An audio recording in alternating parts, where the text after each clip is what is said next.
Hai guys, kereta ni baru masuk sahaja. So tengok not masih di tangan saya. Okay, so kereta ni dia adalah Mitsubishi Xpander model tahun 2023 1.5. So untuk harga kereta RM71,800. Bulanan dia hanya dalam RM940. Korang boleh buat full on lagi.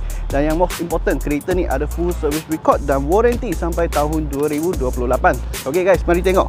Untuk cat kereta, kami telah siap satu layer cat yang baru lah. Cat dia kilat-kilat punya, stone chip tak akan nampak. Okey, dan sport rim original masih kekal lagi dan bunga tayar dekat-dekat 80%. Masih boleh pakai lagi lama, setahun lebih kot. Okey. So tepi sini ada lagi keyless entry kawan-kawan, tengok. Oh, kereta mahal-mahal mana boleh tak ada function ni. Okey, lepas tu tengok dalaman dia. Steering multi function steering, ada siap dengan cruise control. Lagi dashboard semua kilat-kilat punya. Memang banyak cantik. Okay, kerusi full original leather seat. Ada lagi touchscreen display. Yang ini mesti siap dengan reverse camera punya.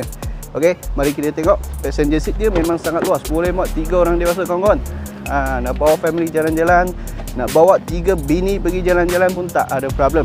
Lagi seat belakang boleh muat lagi 2 orang dewasa. Okay, tengok design belakang dia nampak memang futuristic, memang nampak sporty lagi.